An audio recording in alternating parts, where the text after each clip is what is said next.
Olá, então, chegamos, 2021, então estamos aí, né, sobrevivemos a 2020, estamos fortes, né, bem alimentados, que bom, né, mas, usando desse mesmo título, como foi 2020 para você? Você passou bem? Como é que foi? Você chegou até a virada? Você conseguiu superar as dificuldades? Como é que você terminou o ano? E para os outros? Aqueles que fazem parte do nosso círculo de amigos, parentes, como é que foi para eles? Será que todo mundo conseguiu passar para 2021 essa virada? Gostaria de, antes de nós entrarmos na palavra, no estudo, vamos curvar nossa cabeça, vamos fazer uma oração. Senhor, queremos entregar a Ti, Pai, esse tempo, pedir a Ti que Tu ministres, Pai, através do Teu Espírito Santo, a nossa mente e o nosso coração, que a gente possa aprender o que Tu tem para nos ensinar hoje, e que a gente possa sair daqui edificados, transformados e renovados pelo Espírito Santo. Abençoa cada um que está aqui nessa manhã, Pai, em nome de Jesus Cristo. Amém. Então, de fato, o que aconteceu com a pandemia? Quais as suas marcas 2020, né? Que ainda não terminou. Ainda vai continuar, pelo menos não se sabe até quando, né? Quais os segmentos que superaram, que se recuperaram? Tipo a indústria, o transporte, a construção civil, segmentos online, as vendas, por exemplo, o trabalho online explodiu, né? Foi maravilhoso, muita gente que estava esperando a oportunidade, teve a oportunidade. E alguns setores foi tão forte a retomada que chegou a faltar produto, né? Faltar matéria-prima e assim por diante. E ainda começou esse ano já forte dessa maneira, né? Mas e quais foram os setores prejudicados? Então, com certeza, muitos foram prejudicados, né? Restaurantes, parte do comércio, turismo, hotéis, quem promove eventos, quem trabalha com a educação, né? Não teve mais aula praticamente, alguma coisa online. Quem tem escolinhas particulares, né? Ou colégios particulares. Então, teve muitos setores que foi complicado, ao ponto de alguns ter que fechar o seu próprio negócio. Então, de fato, a pandemia deixou suas marcas e, além das mortes, muitos prejuízos. Mas a grande preocupação hoje, muitas pessoas, inclusive a minha, é quais são os prejuízos referentes à igreja. Quais são os prejuízos referentes à igreja? Eu creio que o maior prejuízo está na comunhão, no relacionamento. A gente não poder dar um abraço, não poder ver um sorriso no rosto de vocês, todo mundo de máscara.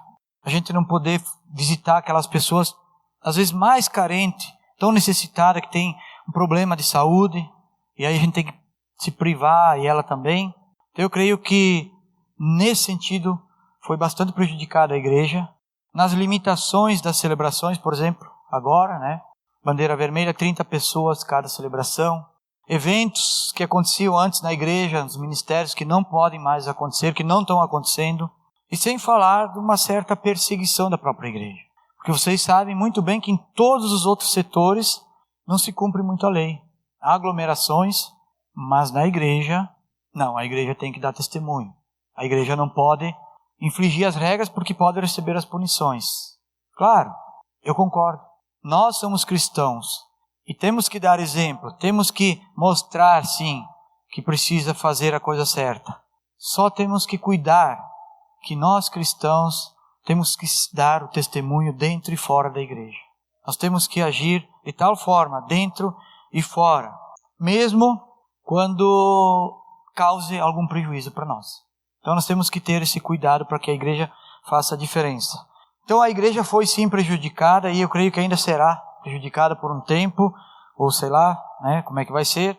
E os cristãos, quanto aos cristãos, eu tenho aqui na minha mão uma revista que eu ganhei de um irmão em Cristo. Não vale a pena não vem ao caso citar o nome da revista. Mas essa revista eles fizeram pesquisas, entrevistaram pastores, líderes e membros de igrejas a nível Brasil. E eles chegaram à conclusão drástica, diria eu, que alguns cristãos simplesmente sumiram, né? Como se tivessem caído num buraco, numa cova. Outros se esconderam. Outros ainda usaram do vírus como desculpas. Então, vários cristãos por causa da pandemia, esmoreceram. E pior, que o que mais impressionou esses entrevistadores é que muitos cristãos admitiram ter uma fé fraca. Uma fé fraca. E outra parte admitiu ter se tornado mais egoísta durante a pandemia. De ter cuidado somente de si próprio e de alguns da sua própria família. Então isso a nível Brasil é um tanto triste, né? Para nós que somos cristãos. E aí eu faço uma pergunta para vocês. E o que virá daqui para frente? O que virá agora, 2021? Temos fé, vamos esperar que tudo se resolva, que a vacina dê conta dos problemas, mas não sabemos. O que virá a partir de 2021? E se a coisa piorar, tem uma outra pergunta para você. E quando nós precisarmos da nossa fé, como é que vai ser? Vocês sabiam que hoje a maioria de nós e das pessoas que eu conheço vivem pelos seus próprios recursos, né? A gente tem comida, moradia, roupa, bebida, tem tudo. Além do mais, tem muito mais do que só isso, tem muito mais. Dificilmente eu não conheço uma pessoa que viva pela fé. Ela pode ter alguns momentos que ela precise da fé, que alguma coisa ela não consiga resolver, mas a maior parte vive pelos seus próprios recursos. Então eu imagino se nós tivéssemos que viver aquele tempo que viveu Elias, onde 3 anos de seca devastou todas as plantações, não tinha alimento, não tinha água. Os cristãos, naquela época era o povo de Israel, né, eram perseguidos, os profetas eram mortos, se escondiam em cavernas. O próprio Elias, profeta de Deus, foi para a beira do riacho e era alimentado por um corvo. Agora, 2 meses para cá, sei lá, está dando uma seca na nossa região, principalmente nas missões, onde tem muita plantação de alimento, né? E já está todo mundo apavorado. Eu sei, é complicado. Eu tenho uma grama lá em casa que já não está mais nem verde, já está parecendo a plantação de Marcela, né? Mas fazer o quê? Se fosse 3 anos, né? Ou se fosse na época de Gideão, 7 anos. 7 anos, onde eles foram perseguidos pelos medianitas e amalequitas. E mais os povos daquela região que vinham como nuvens de gafanhotos e invadiam o que eles não levavam embora, eles queimavam. As plantações, destruíam, matavam as ovelhas, os bois, os jumentos e perseguiam os cristãos. E também naquele tempo se escondiam nas cavernas. Da mesma forma. Ou pior ainda, se nós vivêssemos no tempo do exílio da Babilônia, levados cativos, presos, 70 anos. Então essa é a questão sobre a fé. Graças a Deus que nós não passamos por nada disso ainda. Então a pergunta para nós hoje é: você tem uma fé fraca ou uma fé forte? Qual é a fé? Nós precisamos de uma fé forte, inabalável, que não desfaleça. Mas como podemos ser fortes na fé? Como? Você conhece alguém que seja forte em alguma coisa que não praticou, que não exercitou? Dificilmente, né? Nós precisamos exercitar, praticar e praticar a nossa fé. Aí vamos ser fortes na fé. Olha o exemplo dos profissionais, né? Quantos profissionais, construtores que fazem uma casa, faz um prédio, e cada vez faz o seu trabalho melhor, com mais excelência. O pintor, né? O pintor que pinta uma casa, pinta um prédio, ou até mesmo o pintor de um quadro, enfim. Tudo vem pela prática e pelo exercício. O cabeleireiro, que produz, que trabalha, profissional liberal, eletricista, marceneiro, e assim vai, né? Nós temos aqui o pessoal da música, né? O pessoal da música com muita capacidade, inclusive. Mas eu não me lembro de ter visto o Mateus nascer já com violão, né? Não. Ele teve que exercitar, praticar, e hoje ele faz isso com excelência. Todos os outros que participam aqui, que ministram louvor, devido a esse exercício, né? Ou um bom atleta, né? Como é que se forma um bom atleta? Com preparo físico, com exercício, repetidas vezes. É assim também com a nossa fé. Se nós não exercitarmos a nossa fé, nós vamos ter uma fé pobre, raquítica, que não ataca nada. Agora você deve estar se perguntando, mas como exercitar algo que não é visto? Algo que não é palpável? Então abre comigo lá em Hebreus capítulo 11, do 1 ao 3.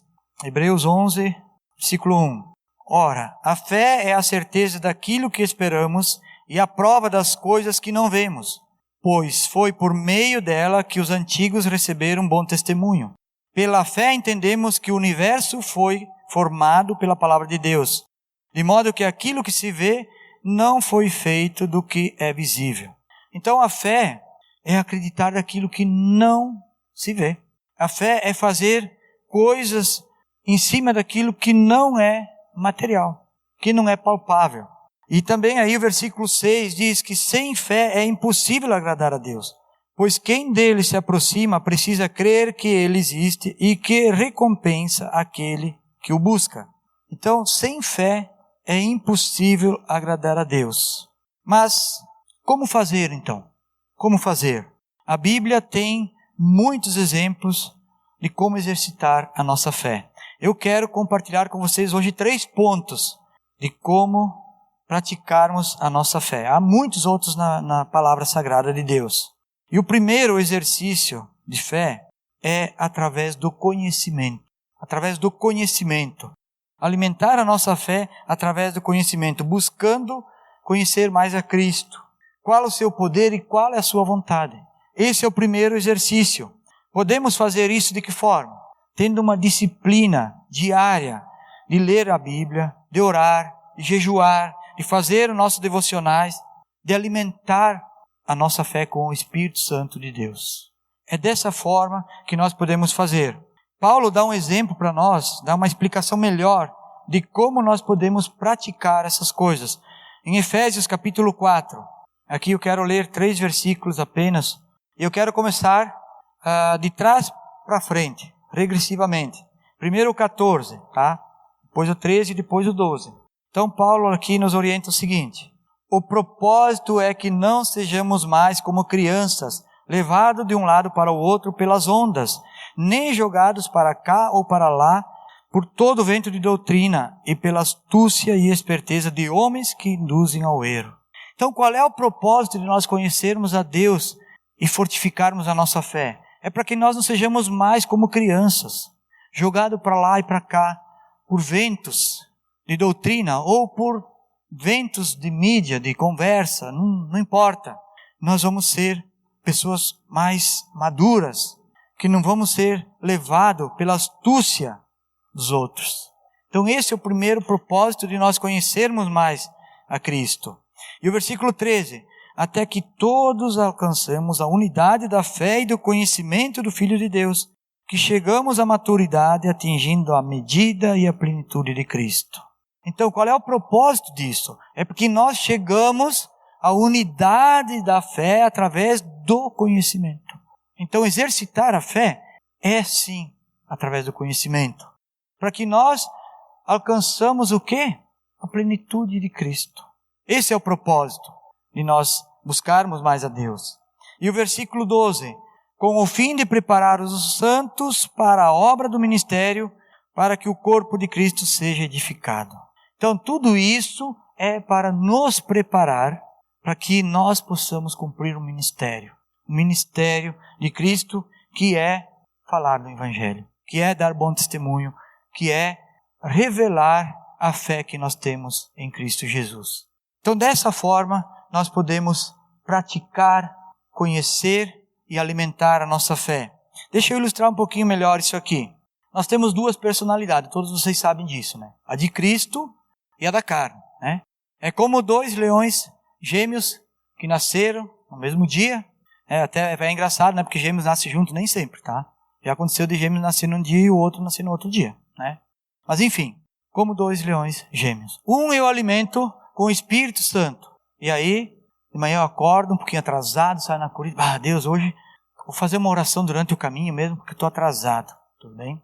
Aí eu volto para casa à noite já cansado, e daí tem isso, tem aquilo. Quando eu vou dormir, eu me lembro que eu tenho que... eu vou ler a Bíblia. Então essa personalidade eu alimento com as sobras. Com a sobra do meu tempo, com a sobra da minha energia. E aí eu tenho um amigo, um irmão que está passando por uma dificuldade, que precisa de uma oração, que precisa ser ouvida. O que a Bíblia diz? Amai-vos uns aos outros, sirvam uns aos outros. Servir, serviço, a gente tem que fazer. Aí eu não tenho tempo para ir lá, não consigo ajudar, de repente ele precisa de um trabalho mesmo, de alguma coisa material. Aí eu vou ir jogando para frente, talvez lá, depois que ele já resolveu o problema, eu vou até a casa dele. Então a gente deixa muitas vezes essa personalidade, esse leãozinho aqui, morrer de fome. Deixar ele ficar fraco. os ossos aparecendo, as costelas quase que por cima da pele já. Mas como é que eu alimento aquele outro leão? O da carne? Com os meus desejos da carne, lógico, né? Aquele banquete todo dia. Banquete, filé mignon. Todo dia do melhor. Ah, tá cansado, tá com preguiça. Deita aí um pouquinho, leãozinho. Fica tranquilo, depois eu trago a tua sobremesa. Então a gente alimenta muito esse leão que é os desejos da nossa carne. E por isso que a outra personalidade do Espírito Santo fica tão fraca, tão pobre, tão debilitada, que às vezes a nossa fé desfalece. Então nós precisamos realmente cuidar para que o exercício da fé seja sempre, diariamente, continuamente. Medite na palavra do Senhor, diz lá no Salmo 1. Medite na palavra do Senhor de dia e de noite. Tenha prazer na palavra do Senhor. Romanos 8, versículo 5. Aí Paulo diz assim: quem vive segundo a carne tem a mente voltada para o que a carne deseja. Mas quem vive de acordo com o Espírito tem a mente voltada para o que o Espírito deseja.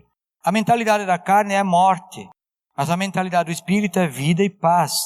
A mentalidade da carne é inimiga de Deus porque não se submete à lei de Deus e nem pode fazê-lo.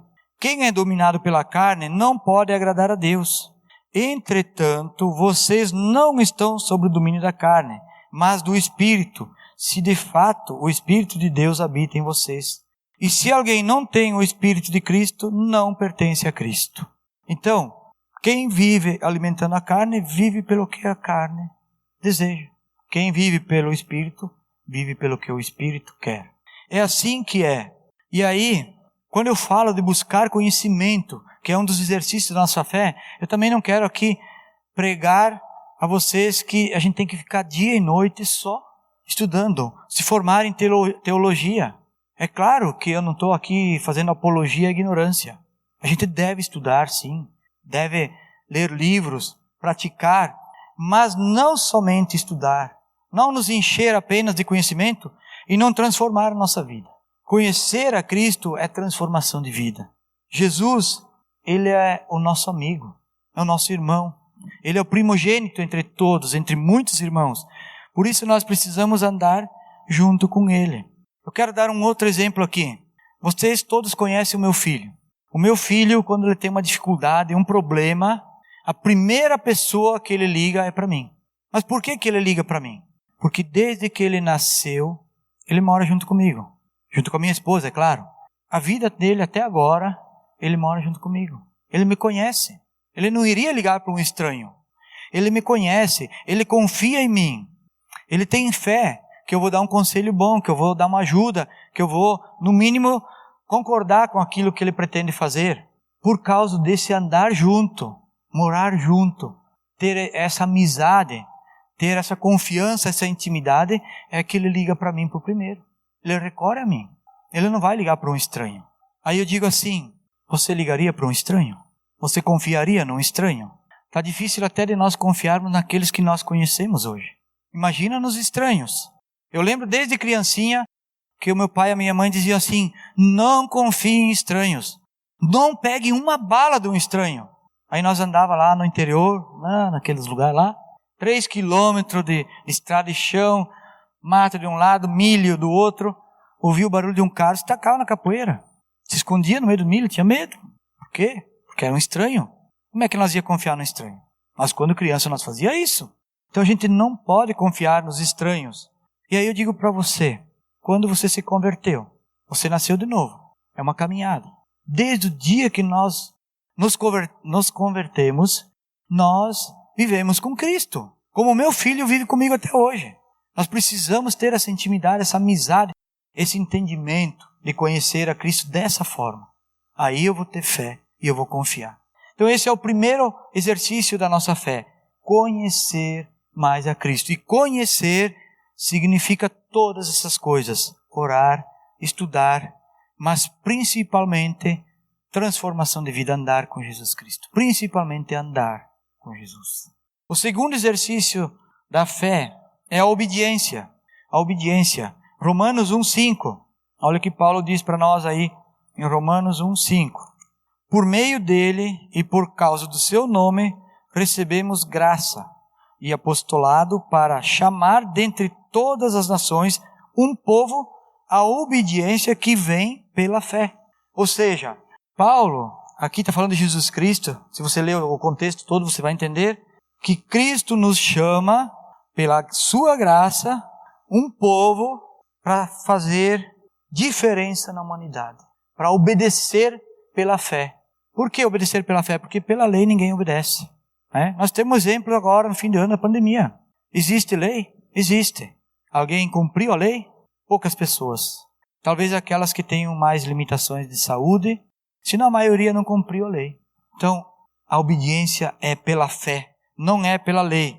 E aqui eu quero usar 2 pilares para exemplificar isso. Eu poderia usar muitas pessoas da Bíblia, mas eu quero usar 2 pilares. E o primeiro deles é Noé. Por que Noé? Porque Deus reiniciou a humanidade, a criação, tudo a partir de Noé. Até então, era um povo, era uma geração. E Deus, diante de tanta maldade, tanta crueldade do ser humano, Deus decidiu de reiniciar tudo de novo. Isso está em Gênesis, vamos ler só para entender um pouquinho melhor. Capítulo 6. Gênesis capítulo 6, do 13 ao 18 e depois o versículo 22. Deus disse a Noé: darei fim a todos os seres humanos, porque a terra encheu-se de violência por causa deles. Eu os destruirei com a terra. Você, porém, fará uma arca de madeira de cipreste, divida em compartimentos e revista de piche por dentro e por fora. Faça com 135 metros de comprimento, 22 metros e meio de largura e 13 metros e meio de altura. Faça-lhe um teto com um vão de 45 centímetros entre o teto e o corpo da arca. Coloque uma porta lateral na arca e faça um andar superior, um médio e um inferior. Eis que vou trazer água sobre a terra, o dilúvio, para destruir debaixo dos céus toda a criatura que tem fôlego de vida.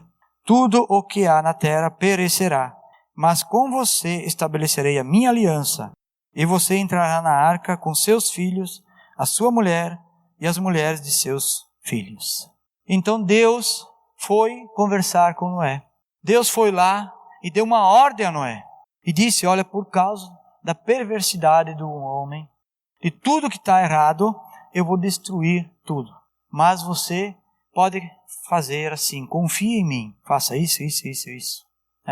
E o que Noé fez? Versículo 22, Noé fez tudo exatamente como Deus lhes tinha ordenado.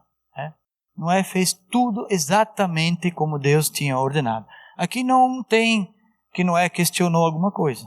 Mas por que Noé obedeceu? Porque ele teve fé em Deus. Ele podia simplesmente ter dito: mas eu vou confiar, será que é verdade? Será que vai fazer tudo isso mesmo? Que loucura! Imagina você do nada, chegar alguém e te falar que você tem que vir aqui derrubar esse prédio, porque Deus quer fazer uma torre gêmeas aqui. Fazer algo diferente aqui. O que Deus pediu para Noé era muito maior que isso. Mas Noé confiou e teve fé. Então Noé obedeceu por causa da sua fé. O outro exemplo, que é o outro pilar, é o pai Abraão. O pai Abraão, como conhecido, Deus o escolheu para ser pai de muitas nações. De muitas nações. E Abraão, por muitas vezes, foi abençoado por Deus, de todas as formas. Prosperou, Deus o livrou de tantas enroscadas, ciladas, até mesmo quando ele mentia em relação à sua esposa, Deus o livrava. Então Deus o abençoou muito. Mas chegou o momento que Deus o colocou à prova. Abraão, grande pai. Gênesis 22, do 1 ao 3. Passado algum tempo, Deus pôs Abraão à prova, dizendo-lhe: Abraão. E ele respondeu: eis-me aqui. Então Deus disse: tome seu filho, seu único filho Isaque, a quem você ama, e vá para a região de Moriá. Sacrifique-o ali como holocausto, num monte dos que eu lhe indicarei. Na manhã seguinte, Abraão levantou-se e preparou seu jumento, levou consigo 2 de seus servos e Isaque, seu filho. Depois de cortar lenha para o holocausto, partiu em direção ao lugar que Deus lhes havia indicado. Então Deus aqui chamou Abraão: vem cá, lembra lá que eu te prometi, tu ia ter um filho. Tudo bem que eu demorei 25 anos, quando tu já tinha 100 anos. A Sara também já tinha cessado, né, as suas funções de mulher. Mas eu prometi e te dei um filho. Mas agora eu quero esse filho para mim. Vai lá, na região de Moriá, naquele monte que eu vou te indicar. Caminha 3 dias, leva lenha, né, e o teu filho vai lá e oferece a mim em holocausto. E Abraão não questionou. Abraão levantou-se de madrugada no dia seguinte, se preparou, pegou seus servos, pegou a lenha e foi, junto com seu filho. Mas por que Abraão obedeceu fielmente o que Deus pediu a ele? Não vacilou. Hebreus 11:19 nos revela o porquê. O que Abraão pensava quando Deus pediu isso a ele? Abraão pensava da seguinte forma: Abraão levou em conta que Deus podia ressuscitar dos mortos e figuradamente recebeu Isaque de volta dentre os mortos. Figuradamente. Então Abraão tinha fé que Deus podia ressuscitar seu filho dos mortos. E essa fé de Abraão fez com que ele fosse obediente. Então fica claro para nós entendermos que a obediência é um exercício da nossa fé. Se Deus me mandar para ser um missionário no país mais radical do mundo, vamos pegar aqui um exemplo da Coreia do Norte, sei lá, né? Se eu não tiver fé, eu não vou obedecer. Eu vou ter medo. Eu não vou. Aliás, eu não vou, talvez, nenhum lugar aqui perto, se eu não tiver fé. Deus vai me enviar num lugar que está, uma cidadezinha aí que está cheia de problema, cheia de doenças, ou até tão em guerra. Se eu não tiver fé, eu não vou. A obediência só acontece se nós tivermos fé. Então esse é o segundo ponto do nosso exercício da fé. Obediência. E assim vamos alimentar a nossa fé, vamos exercitar a nossa fé. O terceiro ponto que eu quero compartilhar com vocês são as provações. Aliás, as provações é a provação da nossa fé. É quando a nossa fé é provada. E aqui eu tenho um exemplo em Marcos, então. Abram lá no Evangelho de Marcos, capítulo 5. Marcos, capítulo 5, do 25 ao 29. Aí diz o seguinte: estava ali certa mulher que havia 12 anos vinha sofrendo com hemorragia. Ela padecera muito sob o cuidado de vários médicos e gastara tudo o que ela tinha. Mas, em vez de melhorar, piorava. Quando ouviu falar de Jesus, chegou por trás dele e no meio da multidão tocou o seu manto. Porque pensava: se eu tão somente tocar em seu manto, ficarei curada. Imediatamente cessou sua hemorragia e ela sentiu em seu corpo que estava livre do seu sofrimento. Quem era essa mulher? Ninguém.